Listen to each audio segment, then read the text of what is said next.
Hello friends, स्वागत है आपका अपने यूट्यूब चैनल जितवा सुपर एग्रीकल्चर में। कल अपन ने देखा था सिंचाई, उसमें कुछ टॉपिक रह गया था। आज वो पूरा कर लेते हैं अपने सिंचाई को, जो टॉपिक था वो कंप्लीट कर लेते हैं।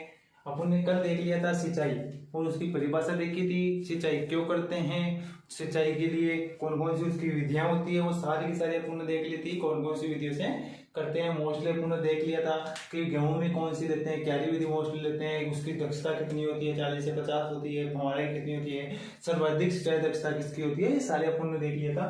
नेक्स्ट अपन आज बात करते हैं सिंचाई में, और वो फर्स्ट अपना जो टॉपिक है वो आज का होगा जलमांग।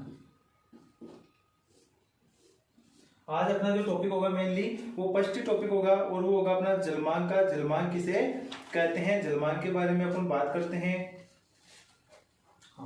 देखो, जल मांग यानी जल की मांग है। क्या हो जाएगा, जल की मांग। तो अपन जलमांग के लिए कह सकते हैं कि देखो, जितने भी अपने मान लो अपना ये फील्ड है, खेत है, इस खेत के अंदर कोई भी गेहूं की फसल है, इस गेहूं की फसल की बुआई करते हैं। क्या करते हैं, उसकी बुआई से लेकर उसकी जब तक कटाई करते हैं, यानी सोविंग से लेकर हार्वेस्टिंग तक, सोविंग से लेकर हार्वेस्टिंग तक जितने भी उसको जल की क्या होती है, आवश्यकता होती है। क्या होती है, उसको आवश्यकता होती है, उसे क्या कहते हैं, जलमांग। यानी किसी फसल की बुआई से लेकर उसकी कटाई तक फसल को दिए जाने वाला जल ही क्या कहलाती है, उसकी जलमांग। तो अपन कह सकते हैं कि बुआई से लेकर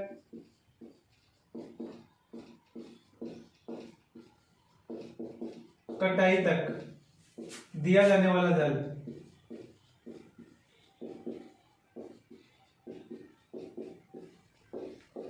कौन सा हो जाएगा, बुआई। जब उसकी बीज की बुआई करते हैं, उसके बुआई से लेकर कटाई तक जो जल देते हैं वही उसकी जलमांग होती है। क्या होती है, उसकी जलमांग होती है। यानी कितना जल उस फसल को चाहिए, किसके लिए, अंकुरण के लिए, वाष्प विसर्जन के लिए, बीज निर्माण के लिए, वृद्धि के लिए, वाष्पन क्रियाएं होती है उनके लिए। इसके अलावा जितना भी जल उसको आवश्यक होता है वो उसकी क्या कहलाती है, जलमांग कहलाती है। तो जलमांग के लिए एक सूत्र अपन को दिया गया है, जिसे अपन शॉर्ट में उसको याद कर सकते हैं मेनली। देखो, एक चीज याद रखनी है, अपना होता है WR वाटर रिजर्व बराबर AlSO। क्या होता है अपना, Al और SO होता है। इसमें ये लिख लो आप, CuAl और SO, Cu plus Al plus SO। देखो होता है क्या है, अपन ने बात की कि बुआई से लेकर कटाई तक होता है क्या है। देखो इसमें Cu किसे कहते हैं, उपभोगिक क्रियाओं में प्रयुक्त जल को किसको कहते हैं, उपभोगिक क्रियाओं में प्रयुक्त जल को। और Al किसे कहते हैं, Al की बात करें तो इन उपभोगिक क्रियाओं में प्रयुक्त जल तो ये हो जाएगा। और जो जल नष्ट होता है, जो जल क्या होता है, जल की हानि होती है, इसी उपभोगिक क्रियाओं में जल की हानि।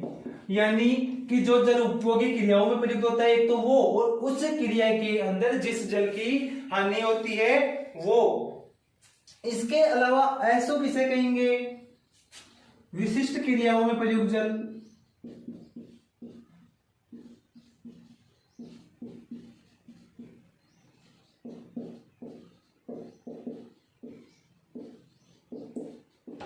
विशिष्ट क्रियाओं में प्रयुक्त जल, यानी कि इन तीनों को मिलाया जाए, अगर इन तीनों को एक कर दिया जाए, मिलाया जाए, तो वो क्या कहलाएगी, जलमांग कहलाएगी। क्या कहलाएगी, जलमांग। यानी कि जितना भी उपभोगी क्रियाओं में प्रयुक्त जल होता है और उतना ही जो जल उसमें हानि हो जाती है, इसके साथ साथ विस्तृत क्रियाओं के अंदर जो जल प्राप्त होता है, वो जो जल प्राप्त होता है, प्रयुक्त होता है, वही क्या कहलाती है, जलमांग।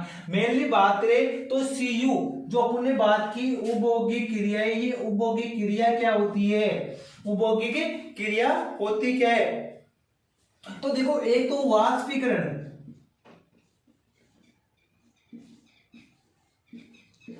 यानी जो वाष्पीकरण होता है, प्लस वाष्पोत्सर्जन। दो चीज तो ये हो गई, वाष्पीकरण और वाष्पोत्सर्जन। इसके अलावा जो उपापचयी क्रियाएं,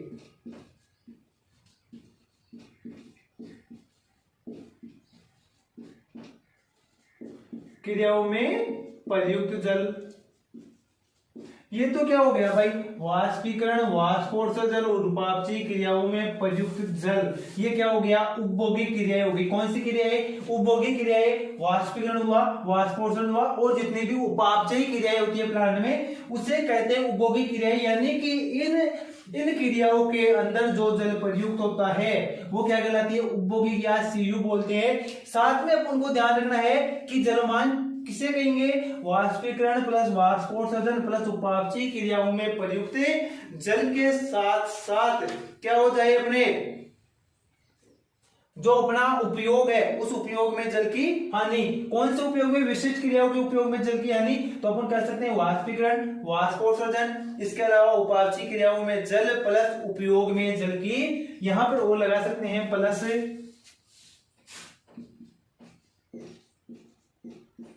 उपयोग में जल की हानि। अब देखो बात करें एसओ, एसओ का मतलब क्या हो गया, विशिष्ट क्रियाओं में प्रयुक्त जल का मतलब जैसे बीज का निर्माण, वर्दी, इनके लिए जो होता है वो विशिष्ट क्रिया है। इसके अलावा उपभोगी क्रियाओं में प्रयुक्त जल ही क्या कहलाएगा, जलमान। तो अपन जलमान की डेफिनेशन दे सकते हैं कि वाष्पीकरण प्लस वाष्पोत्सर्जन प्लस उपापचयी क्रियाओं में प्रयुक्त जल के साथ साथ उपयोग में जल की जो हानि होती है वही क्या कहलाती है, जलमान कहलाती है। या सीधा कह सकते हैं कि बुआई से कटाई तक दिया जाने वाला जल क्या कहलाता है, उसकी जलमान कहलाती है। पूछ लिया जाए, सूत्र याद रखना है, WR बराबर CU AL और SO। CU किसे कहते हैं, AL किसे कहते हैं और SO किसे कहते हैं, ये अपन को ध्यान में रखना है। तो जलमान अपनी है किसे कहते हैं। मेनली बात करें तो क्रॉप्स होती है, क्रॉप पर जलमान का प्रभाव क्या होता है। बात करें जलमान को प्रभावित करने वाले कारक कौन कौन से हैं।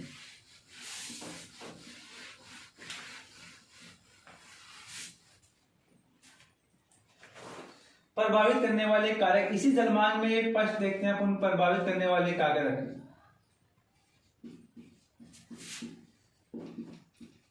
कौन कौन से कारक हैं जो प्रभावित करते हैं। चलो स्टार्ट करते हैं। फर्स्ट अपन इसमें प्रभावित करने वाले कारक की बात करें तो अपन लेते हैं जलवायु।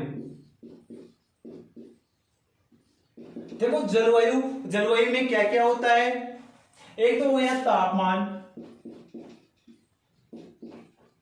इसके अलावा नमी और एक हो जाएगा वायु। देखो बात करते हैं अपन कि होगा क्या। अगर बात करें कि जब तापमान बढ़ता है तो जलमांग पर क्या प्रभाव पड़ेगा, तो ध्यान रखना है जलमांग क्या होगी, जलमांग घट जाती है। क्या हो जाती है, जलमांग घट जाती है। देखो मान लो ये अपना फील्ड है, इस फील्ड में कोई भी क्रॉप्स है, या ये मान लो यहाँ पर धूप यानी सूर्य का टेम्परेचर बहुत ज्यादा होगा तो यहाँ से वाष्पीकरण होगा। क्या हो जाएगा, वाष्पीकरण होगा।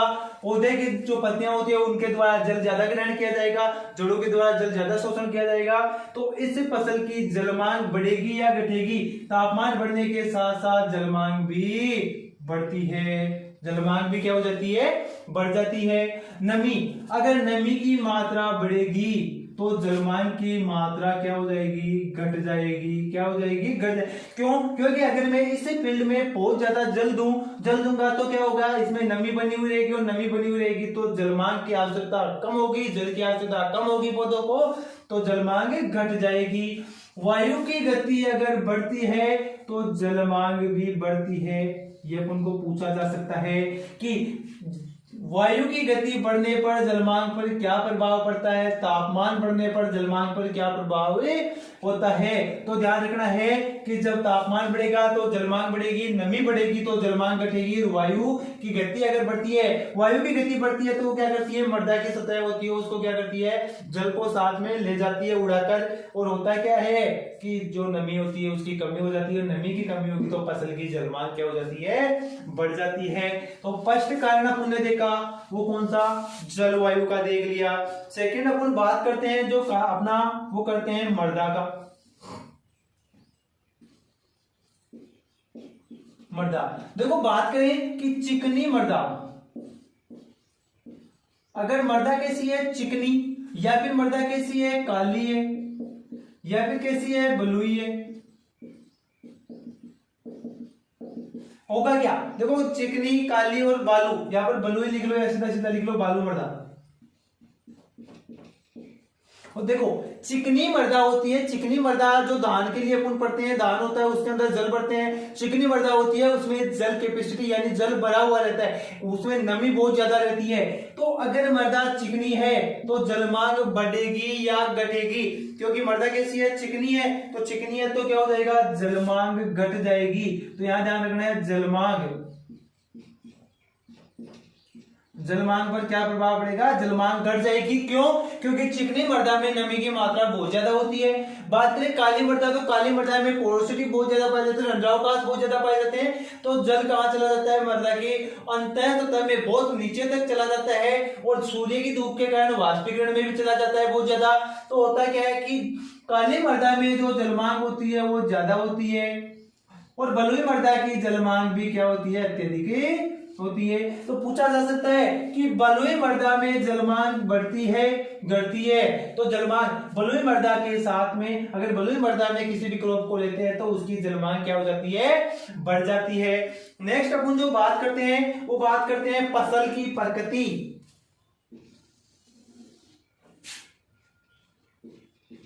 फसल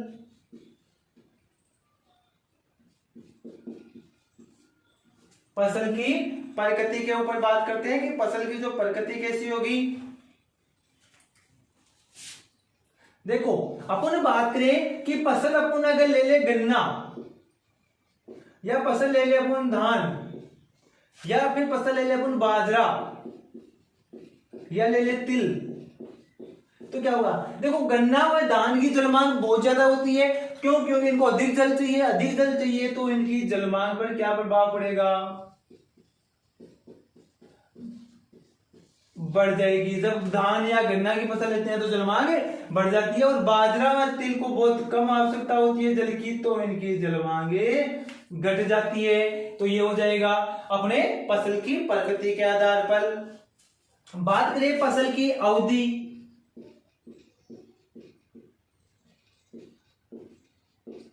नेक्स्ट अपन बात करते हैं फसल की अवधि। अपन कहें कि लंबी अवधि वाली फसलें, और एक कहें कि कम अवधि वाली फसलें। तो सीधा सीधा अगर लंबी अवधि होगी तो उसको बहुत ज्यादा दिनों तक जल की आवश्यकता होगी। अरे एक तो 1 महीने की फसल और एक 6 महीने की, तो 6 महीने तक उसको जल देना होगा। तो लंबी अवधि वाली फसलों की जलमांग अधिक होगी, जबकि कम अवधि वाली फसलों की जलमांग भी कम होती है। कम अवधि वाली फसलों की जलमांग भी कम होती है। नेक्स्ट बात करते हैं जड़ों की गहराई।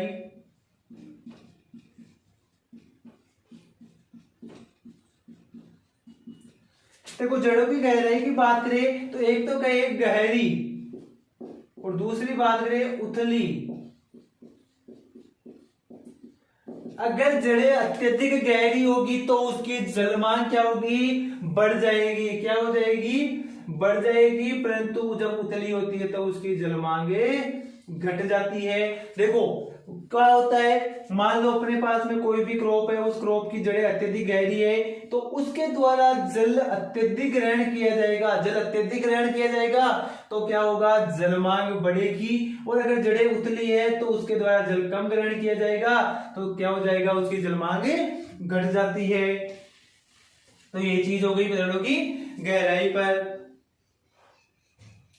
नेक्स्ट बात करते हैं फसल प्रबंधन।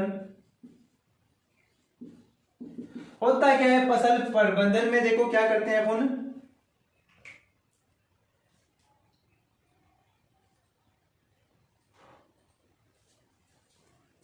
पलवार कर दे,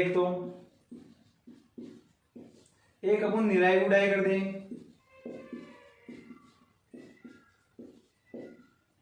परवाह विधि से सिंचाई करें,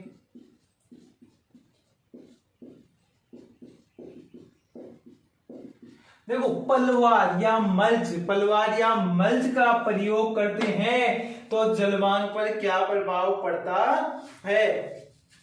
देखो मल्चिंग का मतलब उसकी सतह पे मल्च क्या होता है कि अपन क्या करते हैं मर्दा या उसके ऊपर जैसे घास फूस है जिसे बचा देते हैं, तो पलवार या मंच की क्रिया करने पर जलमांग बढ़ती है। निराई गुड़ाई का मतलब होता है कि अपन मर्दा के ऊपर सतह को क्या कर देते हैं, तोड़ते हैं और जो अपना प्लांट होता है उस प्लांट की जड़ों में गिरा देते हैं मर्दा को, जिसके कारण से नमी लंबे समय तक बनी रहती है। तो निराई गुड़ाई करने पर भी जलमांग बढ़ती है। परवाह विधि का मतलब होता है कि एक साथ जल को छोड़ना, और एक साथ जल को छोड़ने के कारण से क्या होगा, जले जल्दी से बह के एक दूसरे से दूसरे स्थान पर चला जाता है। तो परवाह विधि से सिंचाई करने पर जलमांग भी बढ़ती है। अगर क्वेश्चन आ जाए ड्रिप विधि से सिंचाई करने पर जलमांग बढ़ती है, ध्यान रखना। तो ये हो गए फसल को प्रभावित करने वाले मोस्टली अपने कारक कि कौन कौन से कारक है जो क्या करते हैं, सिंचाई को प्रभावित, जलमांग को प्रभावित करते हैं अपने। नेक्स्ट अपन जो बात करते हैं फसलों की जलमांग, नेक्स्ट अपन बात करेंगे फसलों की जलमांग।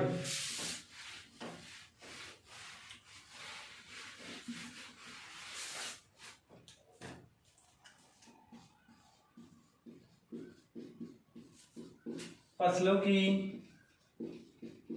जलमांग, देखो फर्स्ट अपन बात करते हैं फसलों की जलमांग में। फर्स्ट देख लेते हैं गन्ना, सेकंड देखते हैं धान। दोनों इंपॉर्टेंट है भाई, दोनों ही इंपॉर्टेंट है। देखो गन्ना होता है, उस गन्ना की जो होती है वो 1300 से लेकर 2500 mm होती है। कितनी होती है, 1300 से 2500। जबकि धान की जो होती है वो 900 से लेकर 2500 mm होती है। कितनी होती है भाई, धान की और इनकी 2500 mm और 1300 से 2500। अब देखो यहां से जो इफेक्टिव क्वेश्चन पूछा जाता है वो होता है कि सर्वाधिक तो इसकी होगी। क्वेश्चन आ जाए सर्वाधिक जलमांग किसकी होती है, तो गन्ने की। और इकाई समय के आधार पर, इकाई समय के आधार पर सर्वाधिक किसकी होगी, यानी एक निश्चित समय में सबसे ज्यादा जल ग्रहण करता है तो दान करता है। और अगर देखा जाए तो सबसे ज्यादा जो होती है वो किसकी होती है, अपने गन्ने की होती है। इसके बाद में अपन नेक्स्ट बात कर लेते हैं अपने कपास की। किसकी बात कर लेते हैं, अपने कपास की बात कर लेते हैं। तो कपास की जो होती है वो अपने 900 से लेकर 1300 mm तक होती है। 900 से लेकर 1300 mm क्या होती है, कपास की होती है। नेक्स्ट अगर बात करें जैसे इससे कम होगी तो वो होगी अपने मक्का। मक्का की जो होती है वो अपने हो जाएगी 700 से लेकर 900, 500 से लेकर 800 mm। नेक्स्ट अपन बात कर ले अपने गेहूं की, जो की गेहूं की और जो की अगर नेक्स्ट अपन बात कर लेते हैं गेहूं है, जो की बात कर लेते हैं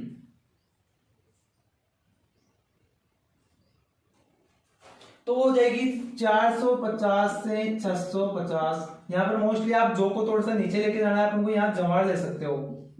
क्या जाएगी यहाँ पर, जवार आ जाएगी अपनी 450 से 650 mm हो जाएगी। इसके बाद में दलहनी फसलें की बात करें तो उनकी हो जाती है 350 से 450, सभी mm में आएगी भाई। किस में आएगी, सभी mm में होगी अपनी 350 से 400। इसके बाद में अपन बात करें जौ व सरसों की, देखो इससे थोड़ी सी कम हो जाएगी जौ व सरसों, वो जाएगी 300 से 400 mm। कितनी हो जाएगी, 300 से 400 mm हो जाएगी। अगर मूंगफली और आलू,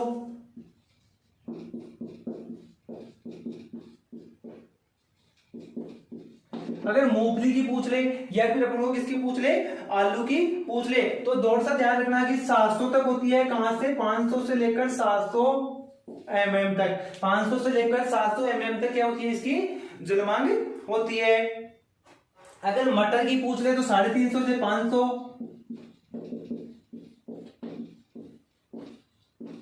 कुछ फसलों की मेनली अपन को दी हुई है कि कितनी जलमांग होती है।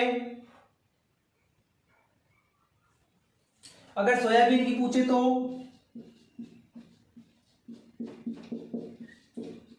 उसकी होती है 450 से 700 mm। तो मेनली ये अपने क्रॉप्स है, उनकी अपन को जलमांग दी हुई है। गन्ना की 1300 से 2500, धान की 900 से 2500, कपास के 900 से 1300, मक्का की 500 से 800, गेहूं जवार की 450 450 हो जाएगी, दलहनी फसलों की 350 से 450 हो जाएगी, जौ व सरसों की कितनी हो जाएगी अपने 350 से 400 हो जाएगी, मटर के 350 से 500 हो जाएगी, मूंगफली व आलू की बात करें तो 500 से 700 हो जाएगी। और इसके अलावा अगर आपको पूछ लिया जाए अपने बाजरा, इंपोर्टेंट है भाई बाजरा, बाजरे की होती है वो होती है 250 से 300 mm। मोस्ट इंपोर्टेंट है, पूछा जाता है बाजरा 250 से 300 mm पूछा जाता है। और अगर फ्रूट्स में आपको एक इंपोर्टेंट पूछ सकता है केला, ध्यान रखना केला की 1200 से लेकर 2200 mm होती है। कितनी होती है? 1200 से 2200 mm होती है। तो ये अपनी क्या हो गई फसलों की जलमांग, यानी किस फसल की जलमांग कितनी होती है, कौन सी फसल को कितने जल की आवश्यकता होती है। तो अपन ने देख लिया जलमांग को प्रभावित करने वाले कारक कौन कौन से इफेक्ट होते हैं, किसका इफेक्ट क्या होगा, जलमांग पर बढ़ने पर घटेगी क्या, बढ़ने पर क्या होगा, तापमान बढ़ने पर घटती है, नमी बढ़ने पर क्या होगा, अधिक गहराई जड़ों वाली लेंगे तो क्या होगा, अधिक जलमांग वाली क्रॉप लेंगे तो क्या होगा। इसके अलावा पूछा जा सकता है, जैसे आपसे बार बार पूछा गया है अपने धान का कि इकाई समय के आधार पर सर्वाधिक जलमांग गन्ने की, इसके अलावा मक्का का पूछा जा सकता है, इसके अलावा अपने दलहन में से भी आपको मोस्टली पूछा जा सकता है, सब आपको पूछा जा सकता है, आलू की पूछी जा सकती है सबसे ज्यादा, इसके अलावा अपने मेनली बाजरे की आपको पूछी जा सकती है कि जलमांग कितनी होती है। नेक्स्ट अपन जो बात करते हैं वो बात कर लेते हैं, एक टॉपिक है छोटा सा अपना क्रांतिक अवस्था।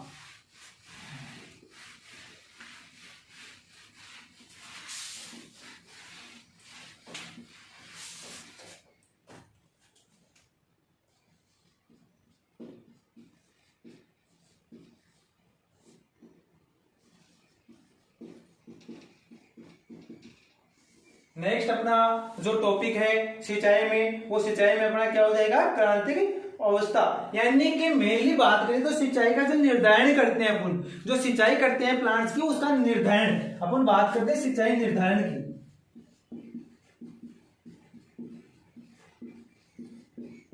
वो सिंचाई का जो निर्धारण करते हैं वो किसके आधार पर करते हैं अपन, तो वो देखो एक तो अपन सिंचाई का निर्धारण करते हैं वो समय देखते हैं किस समय करनी चाहिए, उसको कितनी जलमांग की आवश्यकता होती है, उसको कितना जल की आवश्यकता है, कब उसको जल देना चाहिए। उसके अलावा जल विभव नापकर, जैसे अपन क्या करेंगे प्रयोगशाला विधि होती है उससे क्या करेंगे जल का विभव मापेंगे कि इसमें जल की आवश्यकता है या नहीं है, वो सारी चीजें मापने के बाद में। इसके अलावा जो पत्तियां होती है उनका तापक्रम नापकर इंफ्रारेड थर्मामीटर के द्वारा। बात करें सिंचाई का निर्धारण, तो सिंचाई का जो निर्धारण करते हैं देखो वो क्या देखते हैं अपन, कौन कौन सी उसमें अवस्थाएं देखते हैं, उसके आधार पर अपन क्या करते हैं सिंचाई का निर्धारण करते हैं। तो मेनली अपन बात करते हैं सिंचाई का निर्धारण, एक तो कब है अवस्था देखते हैं, एक तो कब करनी चाहिए, कौन सी अवस्था पर करना चाहिए उसके अंदर, और सिंचाई की मात्रा देखकर या कब उसमें करना चाहिए अपन को। तो मेनली अपन अब बात करें तो एक तो पौधे की क्या देखनी चाहिए अपन को शारीरिक दशा, कैसे मालूम चलेगा शारीरिक दशा का, दोपहर के समय, अगर दोपहर के समय में पौधा मुरझाता है, अगर दोपहर के समय में क्या हो जाता है पौधा मुरझाता है यानी कि उसको सिंचाई की जरूरत होती है। दूसरा जो पत्तियां होती है अपनी उनका तापक्रम मापकर, तापमान मापकर, और वो किसे नापेंगे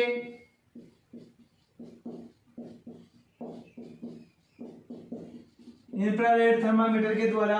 पत्तियों का तापक्रम होता है वो नापकर अपन मालूम लगा सकते हैं कि इसको सिंचाई की आवश्यकता है या नहीं है। इसके अलावा जो क्रांतिक अवस्था होती है अपनी, उस क्रांतिक अवस्था के आधार पर सिंचाई का निर्धारण अपन कर सकते हैं कि सिंचाई कब करनी है कब नहीं करनी है। इसके अलावा सिंचाई की कितनी आवश्यकता होती है उसके आधार पर भी अपन सिंचाई कर सकते हैं कि जैसे गेहूं के अंदर कितनी सिंचाई की आवश्यकता है, थोड़ा सा बाद में देख लेंगे कितनी आवश्यकता होती है। पहले बात कर लेते हैं क्रांतिक अवस्थाएं। फर्स्ट अपन देखते हैं गेहूं की। देखो गेहूं से बार बार पूछा गया है गेहूं की क्रांतिक अवस्थाओं में, तो ध्यान रखना गेहूं की जो क्रांतिक अवस्था होती है first CRI, crop rotation intensity, seeds जड़ जमाव, यानी जो फसल होती है गेहूं की उसके लिए ये मोस्टली काम में लिया जाता है CRI अवस्था पे, और CRI अवस्था होती है वो 21 दिन पे आती है भाई, कितने दिन पे? 21 दिन के अंदर गेहूं के ऊपर पहले लेते हैं। और अगर इसके अलावा बहुत सारी है वो अपन क्रॉप पढ़ेंगे उस टाइम पे देखेंगे। दूसरी जो लेंगे वो लेंगे द्वितीय अवस्था पे, मिल्किंग स्टेज पे, द्वितीय अवस्था पर। तो गेहूं में अपन को दो ही जान रखनी है, एक तो CRI के समय है और एक द्वितीय अवस्था के समय। इसके बाद में बात करते हैं नेक्स्ट अपन धान की। धान में फर्स्ट जो करेंगे वो करेंगे पुष्पन के समय है, और सेकंड पढ़ेंगे वो करेंगे कले बनते समय। बात करें मोस्टली इसके बाद में अपन अपना जौ की, इसकी बात देखो गेहूं के बाद में अपन जौ को एक बार देख लेते हैं। जौ के कब करते हैं? तो एक तो ध्यान रखना कि बुआई के 30 दिन बाद में, कितने दिन बाद में करेंगे? 30 दिन, यानी बुआई के 30 दिन बाद में। और इसके बाद में जब उसमें क्या हो जाए, सीड का निर्माण यानी दाना बनते समय, इस टाइम पे क्या करते हैं, जो कि अंदर सिंचाई की आवश्यकता होती है मोस्टली, यानी ये क्रिटिकल ऐसी अवस्था जब फसल को सिंचाई की मुख्यतः आवश्यकता होती है। वह अवस्था जिसमें पौधे को सिंचाई की रेयर केस मान के चलो कि उस टाइम पे उसको आवश्यकता है। अगर उस टाइम पे आपको उसको सिंचाई नहीं दोगे तो वो प्लांट जल जाएगा, उसे उसकी क्रांतिक अवस्था कहते हैं। जिसे गेहूं में CRI के टाइम पे नहीं दोगे तो वो गेहूं परिपक्वन, उसमें वृद्धि कुछ नहीं होगा, वो क्या हो जाएगा, मुरझा जाएगा, जले जाएगा। इसके बाद में धान के बाद में अपन ज्वार और बाजरा, मोस्टली बाजरा लेते हैं, ज्वार की और बाजरा की, दोनों में ही जो सिंचाई मोस्टली क्रांतिक अवस्था देखिए तो होती है पुष्पन से पूर्व। पुष्पन से पहले पहले अपन को क्या करनी चाहिए, इसमें सिंचाई करनी चाहिए। इसके अलावा देखो एक तो अपन बात करें मोस्टली तिलहन फसलों की, और एक बात करते हैं दलहन की। तिलहन में दलहन दोनों ही फसलों की बात करते हैं, तिलहनी फसलों की और दलहनी फसलों की अगर अपन बात कर लेते हैं तो एक तो अपन को पोड यानी फली वाली फसलें हो गई, सारी की सारी फली वाली फसलें हो गई, तो इसमें कब करेंगे, एक तो पुष्पन से पूर्व, और दूसरी कब कर सकते हैं, जब फलियां बनती है, तो फलियां बनते समय। मोस्टली दो याद रखना है, पोड वाली इंपॉर्टेंट है, जितनी भी पोड यानी फली वाली होती है उसमें फर्स्ट तो पुष्पन से पूर्व और सेकंड कब करेंगे, फलियां बनते समय अपन इसमें करते हैं। अब देखो इंपॉर्टेंट आती है मक्का। मक्का में जो फर्स्ट करते हैं नर मंजरी बनते समय,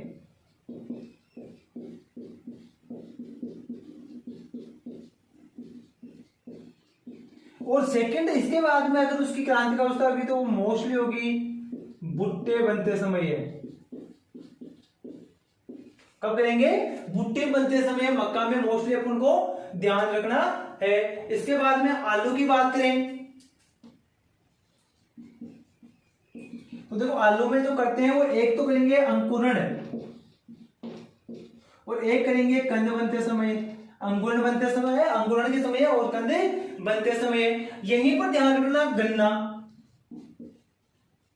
गन्ना में कब करते हैं, एक तो अंकुरण के समय और एक उसकी वृद्धि के समय। कब करते हैं, एक तो अंकुरण के समय और एक उसकी वृद्धि के समय। धान के पुण्य बात कर ली, पुष्पन के समय और कले बनते समय करते हैं।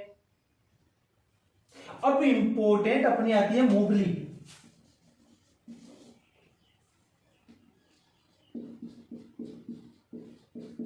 देखो मूंगफली में जो होती है पुष्पन से स्टार्ट करते हैं और कब तक, फली बनते तक, फलियां बनने तक। इंपॉर्टेंट है भाई, कब स्टार्ट करते हैं, मूंगफली में। जब मूंगफली होती है उसमें पुष्पन से स्टार्ट करते हैं और कहां तक करते हैं, उसके अंदर फलियां बनने तक क्या करते हैं, सिंचाई। तो कुछ फसलें हैं जिनकी अपन को क्या दी गई है, क्रांतिक अवस्था दी हुई है कि किस क्रांतिक अवस्था पर उसकी सिंचाई अपन को करनी चाहिए, कब उसको आवश्यकता है कि अगर सिंचाई नहीं करेंगे तो पौधा जल जाएगा। तो गेहूं का अपन को बार बार पूछा हुआ है, CRI बहुत बार जेट में पूछा हुआ है, ICR में पूछा हुआ है, अगर सुपरवाइजर में भी। और एक अपन को ध्यान रखना है पोड वाली फसलों का, एक ध्यान रखना है मूंगफली का, क्योंकि मूंगफली एक ऐसी है जिसमें स्टार्टिंग से लेकर एंड तक यानी बुआई करते हैं, उसके थोड़े दिन बाद यानी पुष्पन से लेकर उसकी बीज निर्माण तक उसमें क्या करते हैं, अपने सिंचाई करते हैं। तो ये हो गई क्रांतिक अवस्था। अब देखो सिंचाई की संख्या की बात करें कि कौन सी फसल में कितनी सिंचाई की आवश्यकता होती है।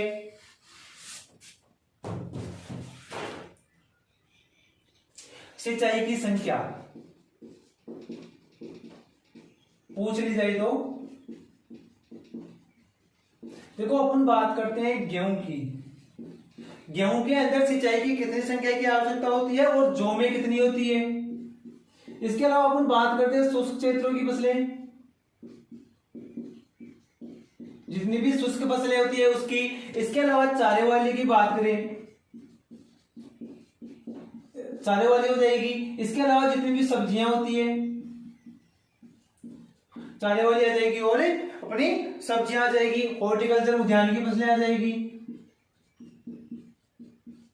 तो इनमें सिंचाई की कितनी आवश्यकता होती है, कितनी संख्या में सिंचाई इनकी करनी चाहिए।